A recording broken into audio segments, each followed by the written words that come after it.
The Charlotte Hornets have the 11th pick in the draft, and they should trade it.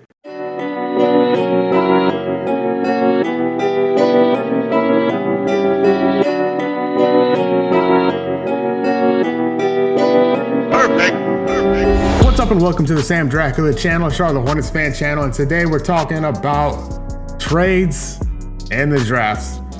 Name a better combo. This is episode 1 of a series going into the draft, which is just a few weeks away. It's at the end of July, and July is right around the corner. It's coming up quick. I'm gonna be doing this one first because it's my favorite. It involves trades. Disclaimer, I am no cap expert, so if my math is off, apologies. As I make more videos, those may become my favorite scenarios as I talk myself into them. But for now, I really dig this one, so let's get into it. Before we get into the trades, I want to say thank you once again to Manscaped for sponsoring this video. Manscaped.com, use the code Dracula, get 20% off and free shipping. Get yourself one of these. If you're not interested in one of these, they have a ton of other products to choose from, but the Lawnmower 4.0 specifically is elite. It has a light on it, which is mad. It also it's waterproof, has a rechargeable and wireless charging, which is super handy. In the box, you get 2 trim guards, a cleaning brush, the trimmer, obviously, and then a charging dock and adapter,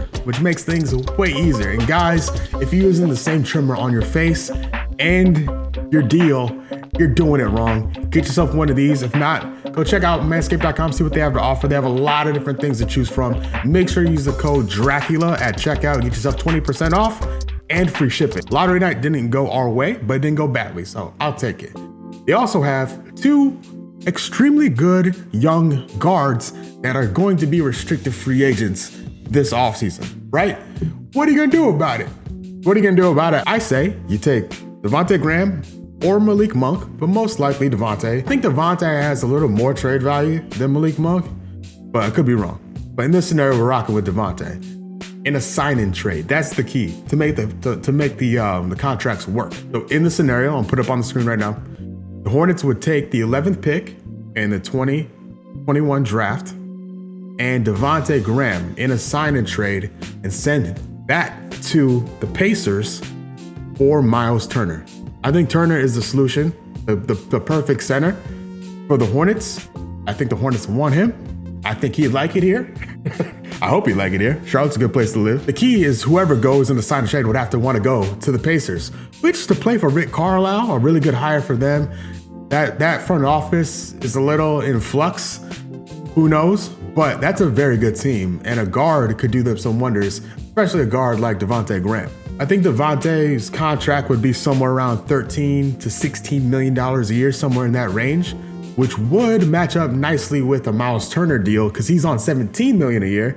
And, the Pacers wouldn't be taking on more money. They actually be offloading money, basically, sending it to the Hornets. The Hornets would make up the difference with their extra cap space they'd have available that they wouldn't be spending on a new draft pick.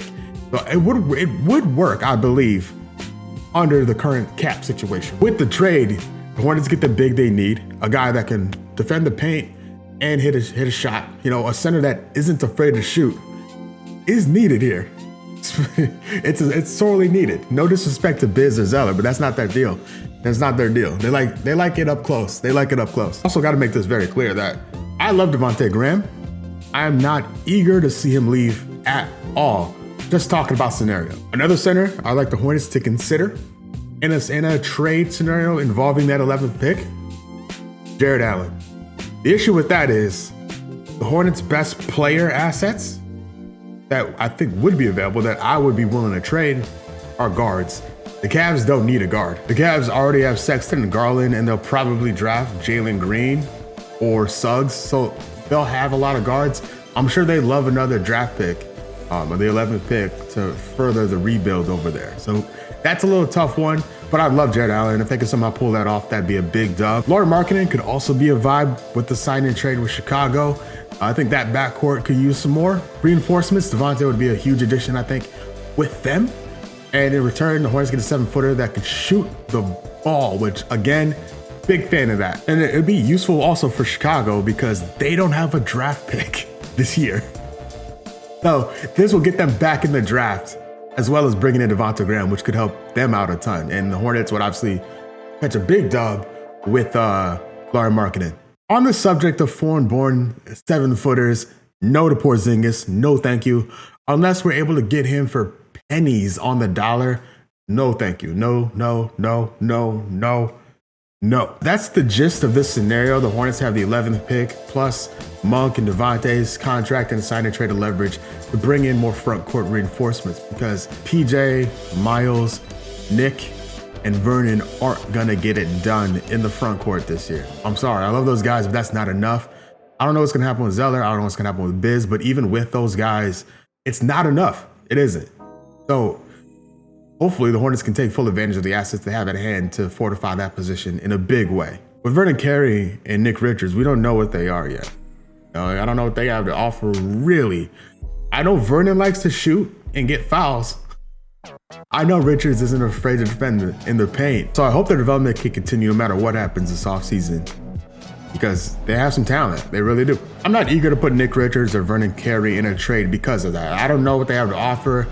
It's a high potential of getting burned if the Hornets trade them and they pop off someplace else, which is a strong possibility given how young those guys are. So for that reason, I would love for the Hornets to bring in a center that could start, a veteran center that could start ahead of them while they continue to develop, while those guys get the bench minutes, the big bench minutes, like the center bench minutes going into next year. With that, I look at Richaun Holmes, who would be so perfect for the Hornets, but I think it'll be way too expensive. So I'm gonna temper the expectations and focusing on Nerlens Noel.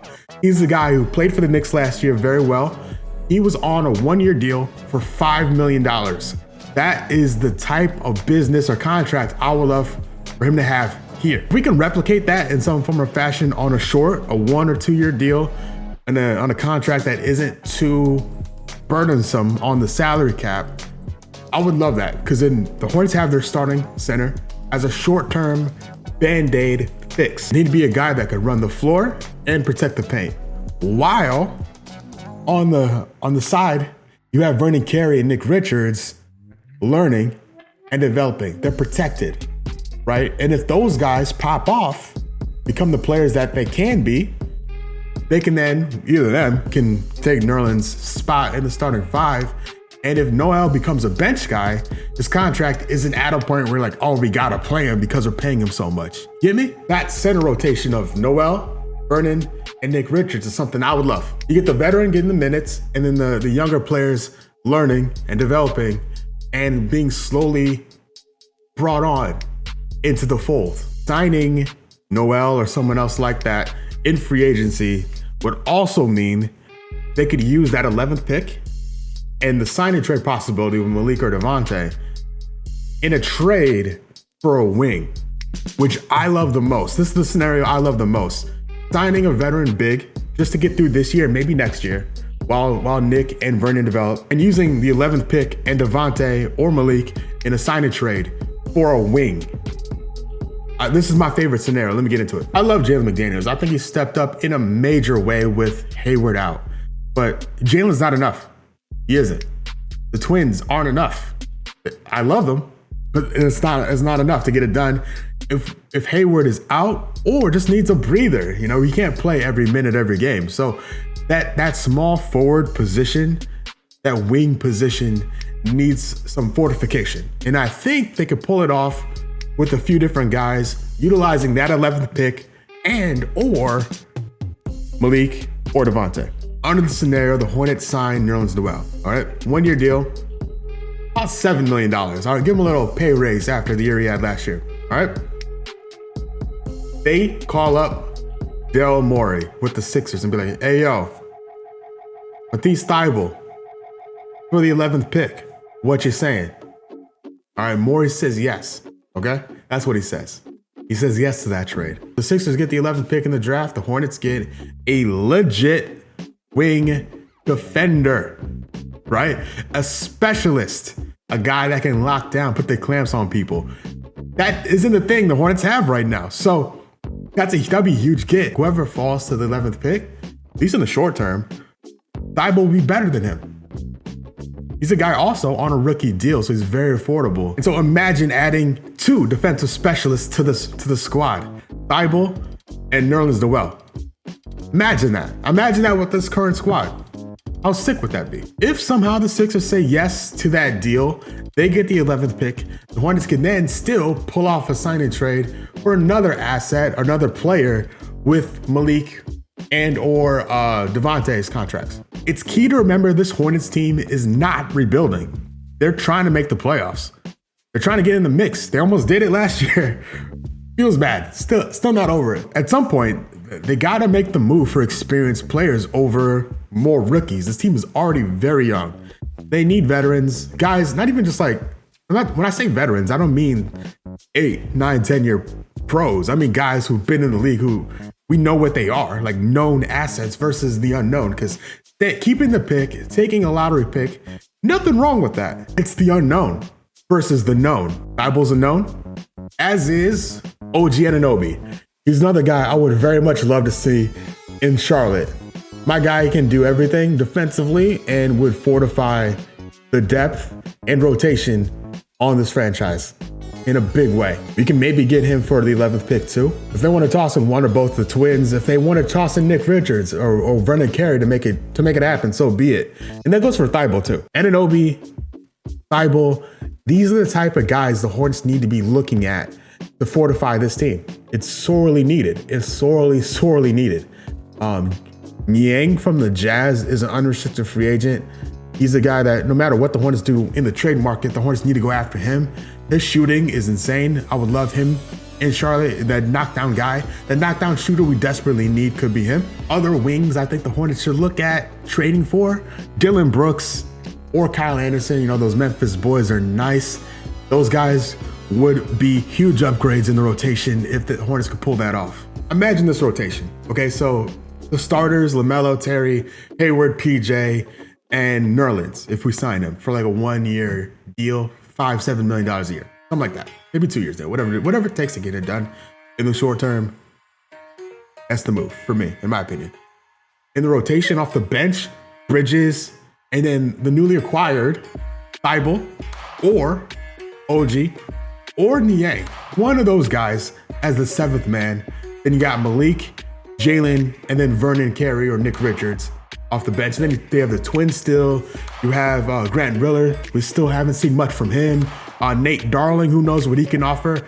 That's in the 11th, 12th men range in the rotation. But that 10, Ball, Rozier, Hayward, PJ, Noel, Bridges, Thibault, Monk, Jalen, Vernon. That's a squad. That's a squad. That's a rotation too, and depth. A well-balanced team that could do some damage next year if everybody stays healthy.